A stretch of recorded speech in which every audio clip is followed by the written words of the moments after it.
अच्छा सवाल है कि लक्ष्य प्राप्त करने में या सफल होने में बहुत सारी चुनौतियां आती हैं, लेकिन जवाब भी इसका उसी तरह का है। मैं एक घटना बताता हूँ। पहले 9th क्लास में जाने के बाद मैथ इकोनॉमिक्स चुनने का ऑप्शन मिलता था। या तो आप मैथ चुनिए, इकोनॉमिक्स चुनिए, तो उसमें एक एडवांस मैथमेटिक्स चलता था। तो एडवांस मैथमेटिक्स लोग कम लेते थे और इकोनॉमिक्स या आर्ट्स ज़्यादा लेते थे। और सबसे बड़ी बात कि टीचर कहते थे कि आप इकोनॉमिक्स ले लो। तो मेरे टीचर भी उसी तरह के थे। मुझे बोले कि आपके लिए इकोनॉमिक्स ज़्यादा अच्छा रहेगा, एडवांस मैथमेटिक्स बहुत टफ हो जाएगा। मैं भी आसान सुनने में आसान लगता है, मुश्किल सुनने में मुश्किल लगता है। घर में जाकर बोला कि मैं इकोनॉमिक्स लूँगा। घर में मेरे साथ सवाल आया कि आपको पढ़ने में अच्छा क्या लगता है, तो मैं बोला कि मैथ। तो इकोनॉमिक्स क्यों लेंगे, तो आसान है। जवाब मिला कि आप सुबह तक मुझे एक डिसीजन लेकर बता देंगे कि आप आसान काम करने के लिए पैदा लिए हैं या मुश्किल काम करने के लिए। अगर आसान काम करने के लिए पैदा लिए हैं तब तो आसान कीजिए, और अगर मुश्किल काम करने के लिए पैदा लिए हैं तो फिर आपको एडवांस लेना चाहिए। जवाब आपको देना है, सोच के दे दीजिए। सुबह में उठा, मैं जवाब नहीं दिया, टीचर के पास गया, बोला एडवांस डाल दीजिए, मैं एडवांस ले रहा हूँ। फिर से समझ, एक और उदाहरण। गरीब रहने में मज़ा आता है आपको कि अमीर रहने में? हर इंसान को मज़ा आता है अमीर रहने में। तो अमीरी तो मुश्किल काम है ना। आने की नेचर, आपका इंसान का नेचर बोलता है कि मुझे मुश्किल ही चाहिए। इंसान की कामचोरी आसान की तरफ ले जाता है। जिस दिन आप पैदा लेते हैं उस दिन से आपका संघर्ष शुरू हो जाता है। यहाँ तक ही कह सकते हैं कि माँ के पेट से ही संघर्ष शुरू हो जाता है। आपको पता है कि आपके माँ के गर्भ में लगभग 3 करोड़ शुक्राणु होता है, और 3 करोड़ जो शुक्राणु है 3 करोड़ बच्चा बनने की कैपेसिटी रखता है। अगर बायोलॉजी जानते होंगे, पढ़े होंगे, तो माँ के गर्भ में 3 करोड़ से ज़्यादा रहता है और 3 करोड़ बच्चा बनने की सब में क्षमता होती है। यानी कि हर एक शुक्राणु एक बच्चा बनने की क्षमता रखता है। आप सोचिए कि जिस समय आप ये थे उस समय से आपकी लड़ाई शुरू हो गई है। आप अगर अकेले पैदा हुए हैं तो 2,99,99,999 शुक्राणु को मारे हैं। या तो ये कहें कि आप मारे हैं, या फिर ये कहें कि उस 3 करोड़ में से आप जिंदा रहने की हिम्मत किए हैं, बाकी सब मर गया। सोचिए कि कितना बड़ा संघर्ष है। 3 करोड़ में अपने आप को साबित करना है छोटा? पैदा होने के बाद इतना बड़ा संघर्ष किए हैं, तो जब आप थे ही नहीं उस समय से आप संघर्ष कर रहे हैं, तो भगवान की तो प्राकृतिक देन ही है आपका संघर्ष करना। नहीं तो भगवान चाहते तो 3 करोड़ क्यों बनाते, एक ही बनाते। 3 करोड़ क्यों बनाए? आपकी क्षमता देखने के लिए ना, या आपको उस तरह की आदत डालने के लिए, ताकि आप लड़ना सीखें, संघर्ष करना सीखें। जब पेट में होते हैं तब आपके पास कम संघर्ष होता है। कभी भूख, कभी प्यास, कभी गर्मी, बहुत तरह की परेशानी। जब इस पृथ्वी पे आते हैं तो आप रोते हैं। सोचे क्यों रोते हैं? कितना बच्चे के बारे में सुने हैं कि वो हंसता हुआ पैदा हुआ? सुने हैं? कोई भी बच्चा अगर पैदा होता है तो बोला जाता है कि माँ को बहुत भयंकर पीड़ा से गुजरना पड़ता है। सुने हैं ना? पीड़ा क्यों है? क्योंकि एक माँ के शरीर में एक खिंचाव होता है, तो एक 30 साल 25 साल की औरत के शरीर में अगर इतना खिंचाव होता है कि वो दुनिया की सबसे बड़ी पीड़ा से गुजरती है, तो वो खिंचाव क्या वो बच्चे, कमजोर बच्चा, नया बच्चा, उसके शरीर पे दबाव नहीं होता होगा? होता होगा ना। उस दबाव में कमजोर अगर आप होते तो बाहर निकलते मर जाते दबाव से। तो अगर आप उस दबाव को झेल कर निकले हैं, उस नया चमड़ा, नया स्किन, नया जीवन, कमजोर नाजुक हड्डी, वो जब सह लिए, क्या उससे ज़्यादा दर्दनाक पीड़ा हुआ है पैदा लेने के बाद? नहीं हुआ है। सिर्फ आप सोच नहीं पा रहे हैं कि आप किस संघर्ष के बाद कदम रखे हैं पृथ्वी पे। क्यों बच्चा हंसता हुआ नहीं आता है? क्योंकि उसे भी पीड़ा होता है, उसे भी दबाव उसके शरीर पे भी होता है, इसलिए वो रोता है। अलग बात है कि हम उस बच्चे के पीड़ा के बारे में नहीं करते, क्योंकि वो बच्चा एक पॉजिटिव थिंक लेके आता है। वो जब आता है तो उसका रोना भी आपके लिए खुशी का माहौल बन जाता है, इसलिए उसका पीड़ा दिखता ही नहीं आपको। या कह सकते हैं कि वो हमारे लिए एक आदत हो गई है। बच्चा हुआ है तो रोते हुए होगा ना, उसका संघर्ष हमारे लिए आम बात है, इसलिए नहीं होता। लेकिन वो रोता है तो इसलिए रोता है क्योंकि वो भी एक पीड़ा सहकर आ रहा है। जब आप यहां आते हैं तो आपका फिर संघर्ष शुरू होता है। ना आप में समझने की क्षमता होती है, ना आप में बोलने की क्षमता होती है, ना आप में चलने की क्षमता होती है, ना आप में इस दुनिया की किसी भी चीज से जान पहचान होता है। 20 दिन के लॉकडाउन में जब आपसे के दोस्त से नहीं मिल पा रहे हैं, परिवार से नहीं मिल पा रहे हैं, तो एक बेचैनी हो गया शरीर में। वो अननोन बच्चा जो इस दुनिया को नहीं जानता, आपको नहीं जानता, बोल नहीं सकता, समझ नहीं सकता, कुछ खा नहीं सकता, कुछ मांग नहीं सकता, वो बच्चा किस संघर्ष से जी रहा होगा? आपको अभी गूंगा, अंधा, लंगड़ा करके बैठा दिया जाए, सोचिए कि उसके बारे में सोचिए कि क्या होगा आपकी जिंदगी। उस जिंदगी से बाहर निकले हैं आप, आगे बढ़ते हैं। जब चलना शुरू करते हैं तो कितने बार गिरते हैं? कहां पे संघर्ष नहीं झेले हैं आप, मुझे एक चीज बता दीजिए। तो जब प्राकृतिक ही आपको हर जगह पे गिराता है, उठाता है, फिर ठोकता है, फिर खड़ा करता है, फिर कहता है चलो। प्राकृतिक आने की भगवान के नीचे अगर माँ बाप की बात करें तो माँ बाप का भी वही रोल होता है। अभी आप अगर गिरेंगे तो वो माँ बाप को दुख होगा, उस समय जब गिरते हैं तो खुशी होता है, क्योंकि पता है कि यही संघर्ष आपको आगे लेकर जाएगा। तो मजबूत बनने का मतलब क्या है? वो संघर्ष है आपका, वो तो आपको करना ही है। उस चीज से बच कैसे जाइएगा आप?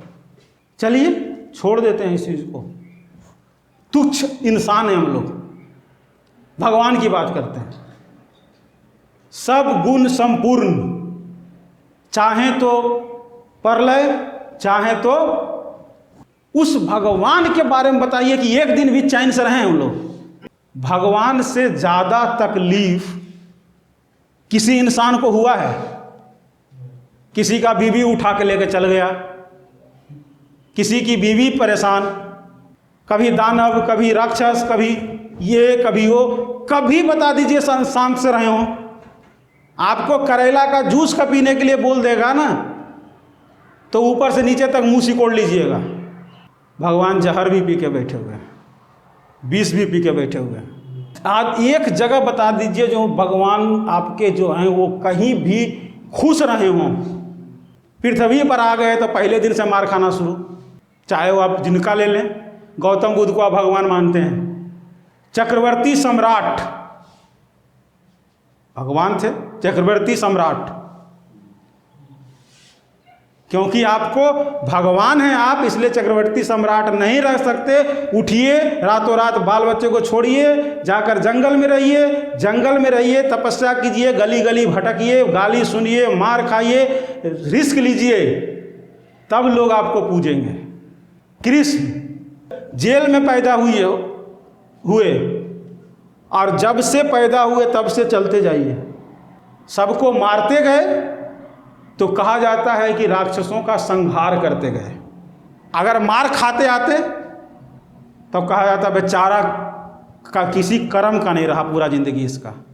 यही ना, यही तो आपके साथ भी होता है। परेशानी आया हरा दिए, परेशानी आया हरा दिए। क्या आदमी है, हार गए, बेचारा को कभी सुख चैन मिला ही नहीं। राम को लीजिए, राम अगर भगवान आपके बने तो इसलिए बने क्योंकि रावण जैसे से भिड़ गए।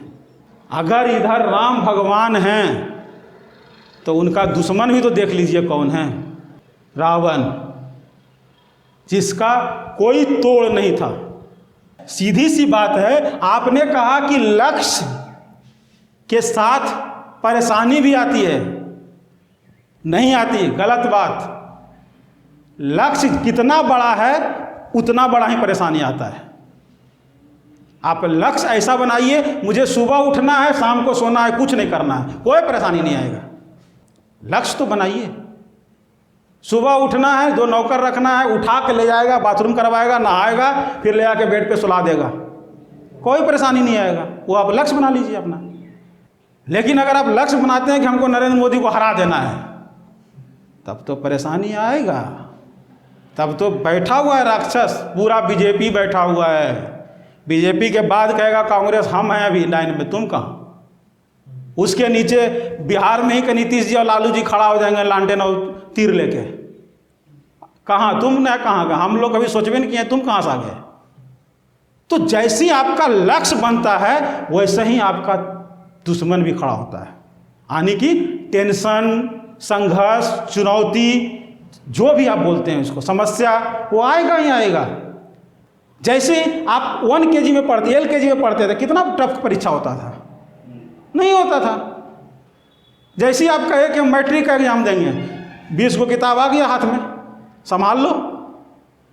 डिग्री चाहिए तो उस तरह का तैयारी भी चाहिए। सीधी सी बात है, लक्ष्य तय करता है कि आपका संघर्ष क्या होगा। जितना बड़ा लक्ष्य उतना बड़ा संघर्ष, जितना छोटा लक्ष्य उतना छोटा संघर्ष। फिर फाइनल ये कि जितना बड़ा लक्ष्य उतना बड़ा रिजल्ट, जितना छोटा लक्ष्य उतना छोटा रिजल्ट।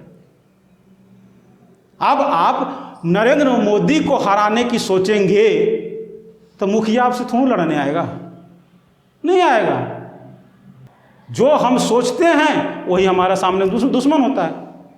जैसे ही आप मुखिया नहीं सोच के बोलेंगे हम विधायक बनेंगे, कोई मुखिया आपको नहीं छुएगा, उसको मतलब ही नहीं है।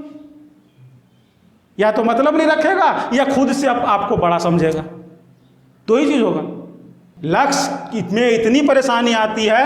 एक कहानी है, एक चिड़िया का अंडा था, एक बच्चा देख लिया उसको। बच्चा देखा तो उसको उठाकर दूसरे जगह पे, एक सुरक्षित जगह पे रख दिया। उसकी सोच बहुत अच्छी थी बच्चे का कि चिड़िया का अंडा है, धूप है, पानी है, इसको बढ़िया से घर में रख लेते हैं। पूरा घोंसला उठाया और घर पे बढ़िया से रख दिया और रोज सुबह जाकर उसको देखता था। एक दिन देखा कि अंडा में कुछ हलचल हो रहा है, अंडा फूट रहा है। खड़ा होकर वो देखने लगा ये क्या हो रहा है। जब देखने लगा तो अंडा से देखा कि एक बच्चा निकल रहा है। उसे लगा कि ये तो अंडा कड़ा होता है, ये तो निकलेगा इससे, तो ये तो गड़ जाएगा, इसको छिल जाएगा, कहीं मर ना जाए। ऐसा करते हैं, इसका मदद कर देते हैं। वो क्या किया, अंडे को तोड़ के बढ़िया से और चिड़िया को बाहर निकाल दिया। चिड़िया बाहर निकला, कुछ देर के बाद मर गया। मर गया तो वो बच्चा को कुछ समझ में नहीं आया, निकला जिंदा था, मैं मदद भी किया, इतना बढ़िया से रखा, मर क्यों गई। वो दौड़ते हुए अपने दादाजी के पास गया, जाकर पूछता है कि दादाजी ऐसी ऐसी घटना है, चिड़िया निकली सब ठीक था, मर गई। दादाजी बोले मैं तुम्हें देख रहा हूँ, तुम्हारी सोच अच्छी है, नियति अच्छी है, तुमने मदद किया, लेकिन तुम्हारा मदद करना ही उसकी जान ले ली। बोला ऐसा कैसे हो सकता है, मदद करूंगा तो कोई मर जाएगा? बोले हाँ, क्योंकि वो तोड़ रहा था, तोड़ने में एक टाइम लगता, उस टाइम में वो इस इन्वायरमेंट में मिक्स होता, फिर उसको तोड़ने में उसका जो संघर्ष करता, उस संघर्ष से उसका शरीर, उसका पंख मजबूत होता, वो इस दुनिया में, इस पृथ्वी पर जिंदा रहने के लिए लड़ता, मजबूत होता, अगर अपने से निकलता। तुमने उसे मदद करके उसको निकाल दिया, वो इस दुनिया में रहने लायक बन ही नहीं पाया, यहाँ का एनवायरमेंट वो बर्दाश्त नहीं कर पाया, मर गया। तो संघर्ष तो है, और संघर्ष में किसी की मदद आपको मिल जाए मतलब कि आप अपाहिज हो रहे हैं, कमजोर हो रहे हैं। वहां पर आपकी मदद को ना करे ये आपके लिए ज़्यादा अच्छा है।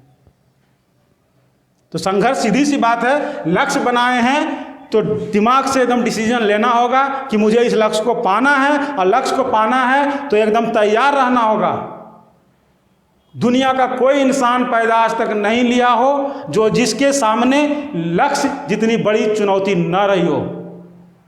साफ जान लीजिए, जैसे आज सुबह में आप लोग बात कर रहे थे कि ऊंचाई और गहराई की, दिमाग में सेट करिए, ऊंचाई जितनी बढ़ेगी गहराई भी उतना ही बढ़ता है। ऊंचाई के साथ साथ गहराई भी बढ़ते जाता है। तो जितना ऊंचा सोच उतना खतरा भी आपके पास रहेगा, उतना रिस्क भी रहेगा, उतना चुनौती भी रहेगा। अगर आप ये सोचें कि हम आसमान में 100 मीटर ऊपर उड़ें और ये सोचें कि पृथ्वी हमारे नीचे नीचे चले, ये संभव नहीं हो सकता। 100 मीटर ऊपर जाने की सोच बनाए हैं तो पृथ्वी से 100 मीटर ऊपर जाना पड़ेगा। अगर वहाँ से कोई चूक होता है तो 100 मीटर नीचे गिरने की क्षमता रखना पड़ेगा। बीच में बचाने वाला कोई नहीं है, एकदम साफ है। जितना ऊंचा सोच उतना गहरा दुश्मन। ऊंचाई का दुश्मन कौन होता है? गहराई। अगर लक्ष्य आपकी ऊंचाई है तो पृथ्वी का जो डिस्टेंस है वो आपका संघर्ष है, रिस्क है, दुश्मन है, जो मान ले। तो कभी ये संभव नहीं है, दोनों साथ नहीं हो सकता। अगर लक्ष्य उजाला है तो अंधेरा आपका पीछा करेगा ही करेगा। जितना ज़्यादा उजाला में आप जाइए उतना गहरा छाया आपके साथ चलेगा, जितना कम उजाला उतना कमजोर छाया। देखते हैं ना, तो ये होना ही होना है। कहीं से ये सब दिमाग से निकाल दीजिए। इस चीज़ में 1 मिनट भी बर्बाद करने वाला व्यक्ति एकदम बेवकूफ़ है, जो ये सोचता है कि हम कुछ पालें और चुनौती नहीं होगी। एकदम बेवकूफ़ है। 1 मिनट भी अगर सोच रहा है कि हम ऐसे करके बच जाएंगे, संभव नहीं है। अगर आप, सीधी सी बात है, यहाँ से नवादा 100 किलोमीटर है तो 100 किलोमीटर आपको चलना पड़ेगा। 99 नहीं हो सकता, मर जाइए रपट के, कोई उपाय नहीं है।